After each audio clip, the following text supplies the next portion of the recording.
Então, continuando aqui, tá? Ah, eu acabei de passar ali o slide do Robert Darnton, do Circuito da Comunicação, né? E eu trouxe aqui três obras que trabalham como aspecto que o Darton chamou a atenção para a gente no gráfico, que é das pessoas que trabalham para produzir os periódicos, os impressos, né? Que é, no caso, né, são os tipógrafos, chamados tipógrafos, que eram os donos dos lugares das tipografias, que eram os lugares onde esses impressos iam ser redigidos, iam ser produzidos, iam ser impressos, tá? E muitas vezes também o lugar em que eram vendidos, né? Você poderia comprar um exemplar na própria tipografia, numa edição do periódico na própria tipografia, tá? Duas primeiras obras aqui que a gente vê aí são obras locais, tá? A primeira é chamada A Tipografia do Beco da Misericórdia, apontamentos históricos de um consagrado autor aqui na imprensa local da Paraíba, chamado Eduardo Martins. O Eduardo Martins, ele vai trabalhar com uma tipografia que ficava instalada no Beco da Misericórdia, numa rua chamada com esse nome. E essa tipografia, o dono dela vai ser o José Rodrigues da Costa, tá? Que vai ser trabalhado numa obra que foi fruto da dissertação recente, defendida em 2017 aqui pelo PPGH da UFPB, de Tainá Cavalcante Peixoto. Tá? Ela vai trabalhar com a história desse tipógrafo, que era dono da tipografia, que ficava no Beco da Misericórdia. Ele vai imprimir na tipografia dele vários tipos de impressos, folhetos, livros, né? E também muitos periódicos. O principal deles vai ser um periódico que foi criado por ele mesmo, pelo José Rodrigues da Costa, que é o Publicador. E é um periódico muito importante. Ele vai circular por muito tempo aqui na capital da Paraíba, como era chamada João Pessoa, no século XIX, né? Desde 1862 até 1886. O Publicador vai ficar circulando aqui na capital, né? Da província da Paraíba do Norte, como era chamada o estado que a gente conhece hoje como Paraíba. E uma coisa interessante é que o Publicador ele foi o primeiro jornal que teve circulação diária na capital. Não havia outro jornal que circulava todos os dias. Saiu uma nova edição todos os dias. Não tinha. O Publicador, em 1862, foi o primeiro a traçar esse caminho aqui na capital e ficou isolado por muito tempo, sendo o primeiro a ter essa publicação diária. Além disso, era um jornal que tinha apoio do governo na década de 60, um governo liberal, em que o publicador também tinha essa aspiração liberal e se tornou folha oficial do governo. Então, ele publicava alguns relatórios de presidente de província, algumas questões relativas ao governo, até porque um dos principais redatores desse jornal vai ser o amigo de José Rodrigues da Costa, chamado Padre Lindolfo Corrêa das Neves. O Padre Lindolfo, que também é um personagem interessante, porque ele exerceu várias funções ao longo da vida dele. Além de ser um redator de jornal publicado, ele vai ser redator de outros jornais aqui na capital da Paraíba. E ele vai ser um político influente também. Ele vai ser professor, além de padre. Então, ele tem uma circulação social muito interessante, né? O José Rodrigues da Costa, ele vai morrer, vai vir a falecer em 1866, e quem vai herdar esse jornal são os filhos e as filhas dele, né? E aí elas vão mudar, quando elas herdam o jornal, os filhos dele herdam o jornal, a tipografia vai mudar de nome. Antes se chamava Tipografia José Rodrigues da Costa, vai passar a se chamada de Tipografia dos Herdeiros de José Rodrigues da Costa, tá? A mulher deles, a mãe desses filhos que herda a tipografia, ela não vai herdar, tá? Essa herança vai diretamente para os filhos. Ela era uma ex-escravizada, tal. A Tainá tem todo esse trabalho de encontrar essa informação, né? De que José Rodrigues da Costa era casado com uma ex-escravizada. E também desses filhos que herdam, uma mulher, que é a filha dele, a Calecina Rodrigues da Costa, vai se tornar a cabeça do jornal, né? Vai ficar à frente da redação. Vai ser tanto redatora com a ajuda dos irmãos, quanto vai ser mesmo a principal dona a guiar aí o jornal. Então a gente vê uma mulher à frente da tipografia, né, à frente de um jornal. Então são duas obras muito importantes aqui para a historiografia local da Paraíba, mas também que contribui aí com a historiografia nacional, principalmente por abordar esses dois elementos interessantes, né, nesse circuito da comunicação dos periódicos, que são os lugares onde eles são elaborados, as tipografias, e quem trabalha nesse processo de produção, de circulação e de venda e de criação, né, dos periódicos, que são os tipógrafos. Tá? E eu coloquei outro livro que é mais antigo, talvez o pioneiro aí a mencionar as tipografias como parte do objeto de estudo, que é do Carlos Rizzini, chamado Livro, o Jornal e a Tipografia no Brasil. O Rizzini, que é também uma referência muito importante aí nos estudos de história da imprensa. Tá? Mais uma vez mencionando o Robert Darnton, né, com o gráfico que mostra a circulação da comunicação, a gente viu a tipografia, os tipógrafos, e aí eu lanço também um outro elemento importante desse circuito, que são os leitores, são as pessoas para quem esses periódicos são escritos, né? Eles objetivam um público leitor. E o Chartier, além do Darnton, vai ser outro grande pesquisador, historiador, que vai trabalhar com o universo da leitura nos impressos, em livros, mas também em periódicos. Eu trouxe grandes obras dele, tá? A primeira aí chamada História da Leitura no Mundo Ocidental. Ele organizou junto com o pesquisador Guglielmo Cavallo e aí também tendo a sua organização, né, do Roger Chartier. Ele também foi organizador de outra obra com grandes pesquisadores da história cultural, um livro chamado Práticas de Leitura, que tem aí como colaboradores o Pierre Bourdieu, François Brisson, o próprio Roger Chartier, Robert Darnton, o Daniel Fabre, não sei se pronunciei corretamente, o Jean-Marie Golemont, Jean Rebrand, Louis Marin e Daniel Roque. Não sei se pronunciei alguns de maneira incorreta, acredito que sim, mas aí tendo o Chartier como cabeça, né, como organizador dessa coletânea sobre as práticas, o universo da leitura, sobre os leitores. Né?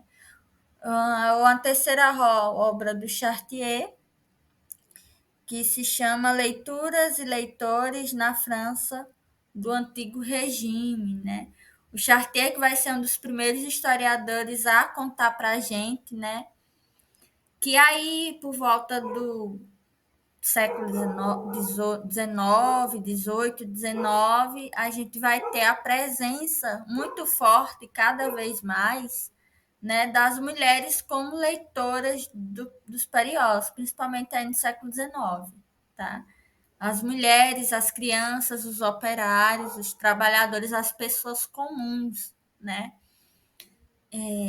A gente vai poder perceber, né, periódicos que no seu editorial vai estar lá anotado, escrito, olha, esse periódico ele tem o objetivo, né, de atingir o público-alvo das belas jovens, das belas moças, tá?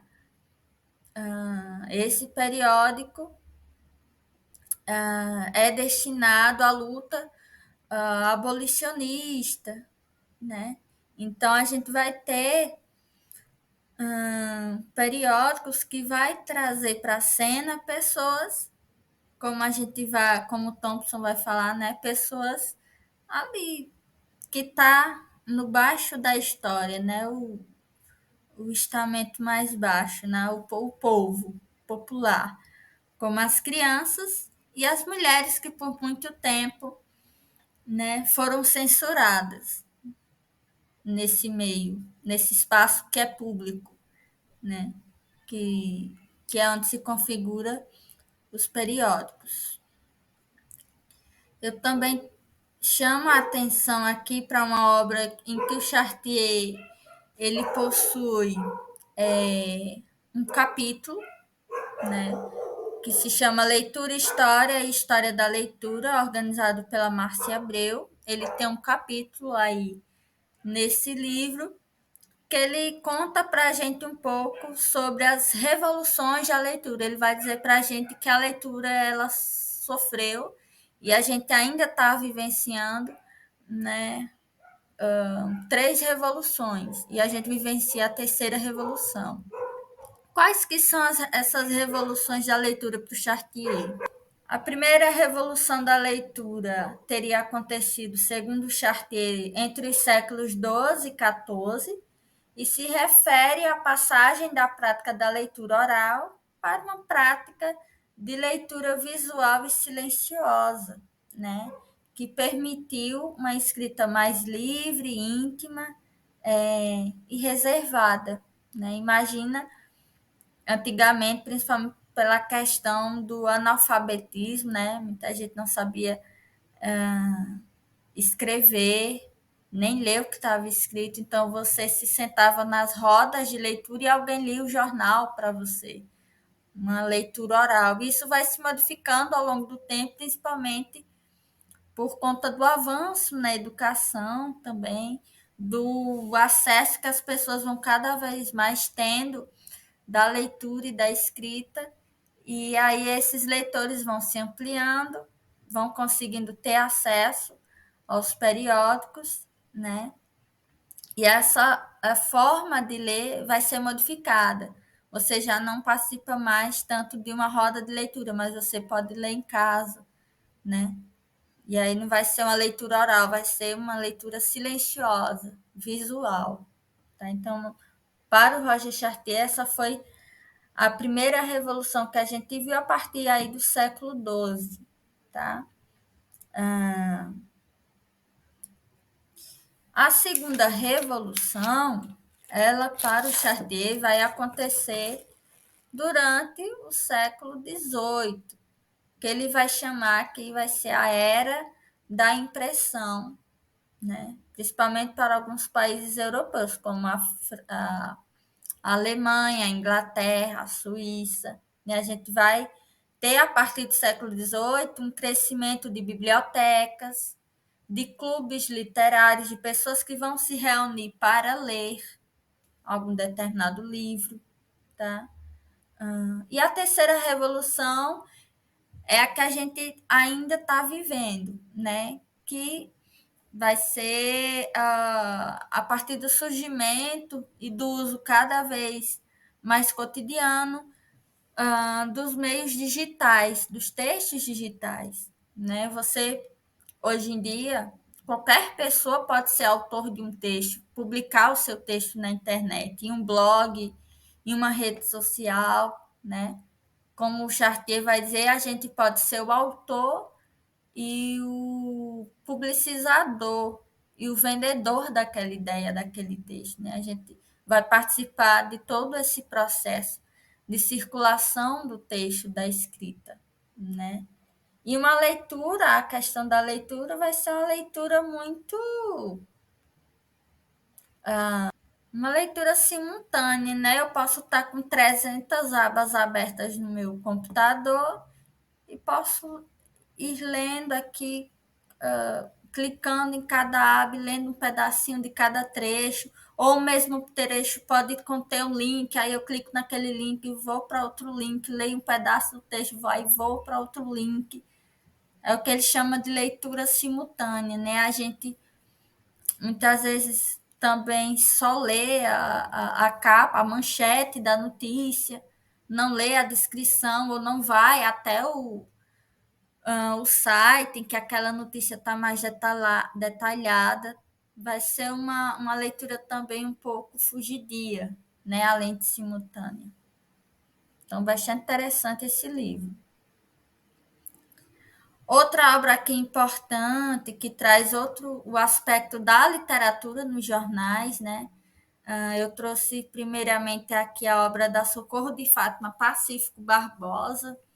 Ela foi professora de letras aqui no departamento do PPGL, da UFPB. Ela criou um site e organizou uma save em que ela digitou alguns jornais do século XIX também. E nessa obra, que se chama Jornal e Literatura, a Imprensa Brasileira no século XIX, uma das principais questões que ela aponta no texto dela, que eu achei bem interessante, é a questão dos gêneros esquecidos. Alguns gêneros da nossa literatura que a gente não sabia nem que existia. Né? O que, que é mote? O que, que é glossa? O que, que é acróstico? Né? A gente hoje, se a gente não lê o livro dela, a gente nem vai saber o que, que foi isso. Né? Esses gêneros que eram muito comuns nos jornais e com o tempo foi se perdendo. O romance, o folhetim, a novela, a poesia, o conto, são gêneros textuais que ganharam mais visibilidade nos periódicos, as charadas, e que permanecem hoje, né? Em periódicos, em revistas, mas, por outro lado, a gente foi perdendo o uso, a utilização de outros gêneros, e ela conta para a gente um pouco dessa história e mostra para a gente como que esses gêneros esquecidos na história apareciam nos nossos periódicos. É uma leitura bem interessante. Trouxe aqui um outro livro da Márcia Abreu, né? Eu mostrei um anterior sobre a leitura, que tem um capítulo do Roger Chartier, eu mostro agora um dela, que se chama Romances em Movimento, a circulação transatlântica dos impressos, um recorte cronológico desde aí o século XVIII e vai até o início do século XX, né? 1789 a 1914. E aí a Márcia Abreu tratando de um gênero específico e que ganhou maior expressão, principalmente no século XIX. E a gente tem aí como maior expressão no Brasil o Machado de Assis, né? O Lima Barreto. E foram grandes escritores que publicavam suas obras aí no jornal. Né? Eles também sofreram muito para publicar suas obras no jornal, porque no século XIX a nossa literatura vai ser afrancesada, principalmente as crônicas. Né? A gente vai ter muita crônica escrita por franceses. O Machado de Assis dizia que era muito difícil a crônica ter cor brasileira, que as pessoas queriam, os leitores, né, eles queriam, prestigiavam mais os artistas estrangeiros. Né? Só por ter o nome estrangeiro era uma coisa que dava mais status e tal. Então, a gente tem essa particularidade na escrita da nossa literatura. E, por fim, um livro bem mais mais recente, que é sobre a Alba Valdez, uma escritora cearense, uma mulher que escrevia nos jornais as suas obras e que vale muito a pena ler sobre ela, tá? Uma mulher que escrevia nos jornais, a Alba Valdez, lá do Ceará. Eu coloquei outro aspecto que a gente pode enxergar nos estudos com os periódicos, que são as mulheres na imprensa. Falei dos lugares da tipografia, dos tipógrafos, dos leitores, dos romances, da literatura nos jornais, e agora eu trago, chamo a atenção para um caminho que é o que eu trilho, né?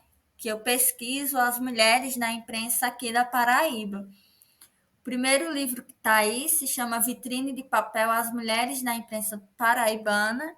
Tem como recorte temporal 1864 a 1869. É um livro de autoria minha, né, Aldenise da Silva Ladislau. É fruto da minha dissertação e que eu fui aos jornais e procurei entender, principalmente a partir do jornal O Publicador, que é aquele que eu chamei a atenção no início, que circulava com diariamente aqui na capital da Paraíba. E eu fui procurar nele ver como que as mulheres apareciam nesse jornal, tá? E a partir disso, das minhas buscas, das minhas pesquisas, né, eu encontrei vários nomes de mulheres e algumas funções que elas exerciam, né? Como que era o aparecimento delas, a presença delas nesse jornal, né? Principalmente eu encontro elas na seção de anúncios, anunciando sua mão de obra, como no caso das professoras, tá? Que eu chamei aí de que elas faziam parte do comércio da instrução aqui na Paraíba. Eu achei uma personagem interessantíssima, que é a Maria Gaioso, uma das fundadoras da primeira instituição abolicionista, chamada de Sociedade Caridade São João Evangelista, aqui na Paraíba. Ela foi a fundadora, diretora, e aparece bastante notícias sobre ela, sobre, né, a causa abolicionista que ela propagava nesse jornal.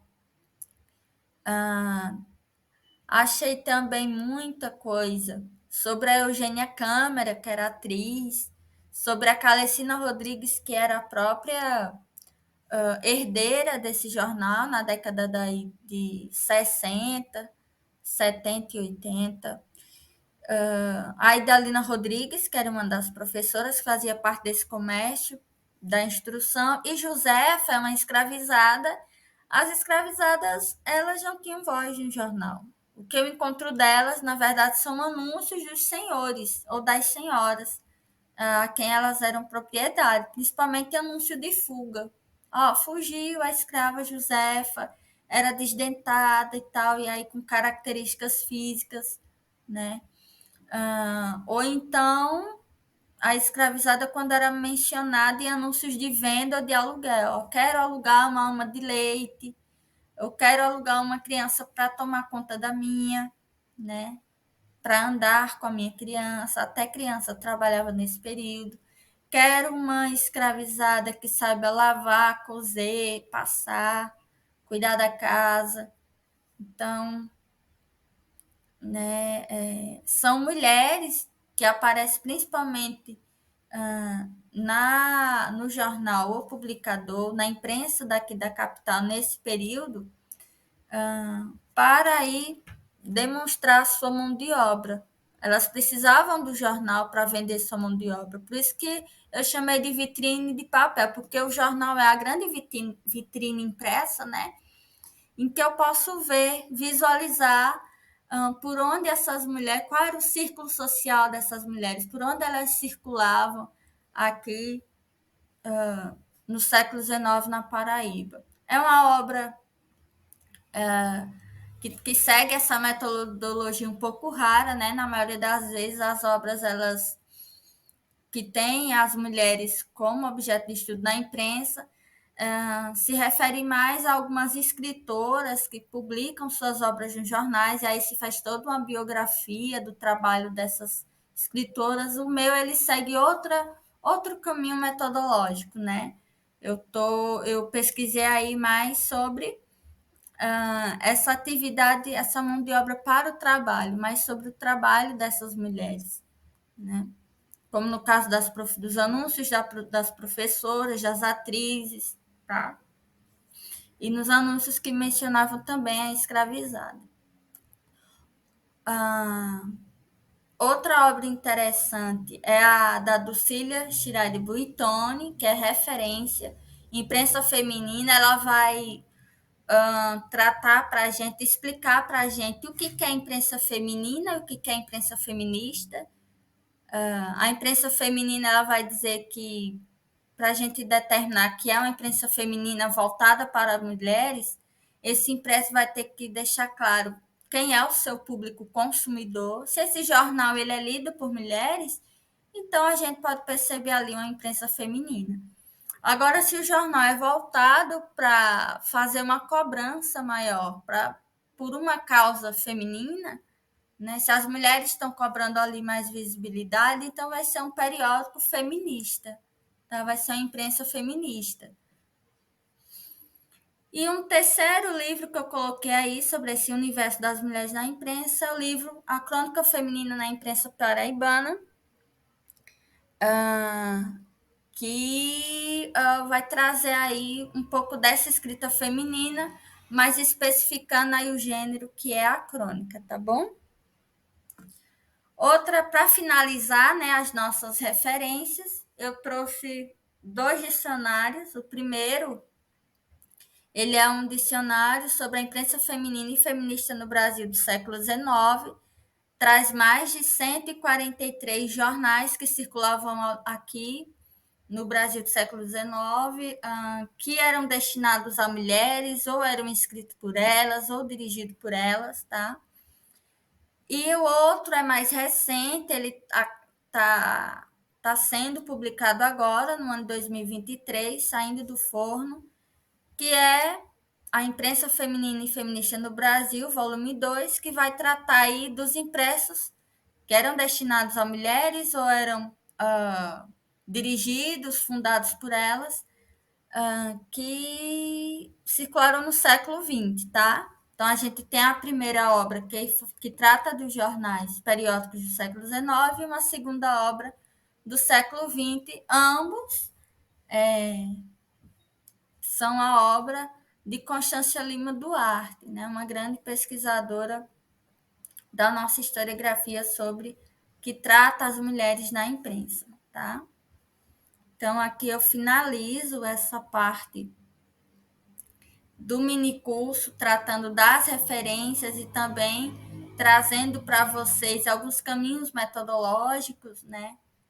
Como eu apontei no início, né? Para a gente ir para os jornais e observar onde esse jornal está sendo publicado, que tipografia é essa, que história ela pode nos contar, a das pessoas que trabalhavam nessa tipografia, os tipógrafos, os redatores, os auxiliares, tá? Os impressores, quem eram os leitores, para o público consumidor, quem era o público consumidor desse periódico, eram mulheres, eram pessoas que estavam ligadas mais à política, né? Eram negros. Qual é a classe social das pessoas que estavam lendo esses periódicos? Né?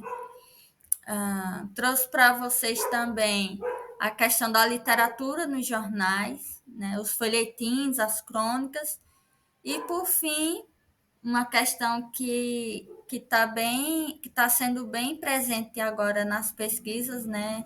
Sendo tratadas como objeto de estudo, que são as mulheres, né? As mulheres na imprensa, da qual eu faço parte dessa historiografia, tá bom?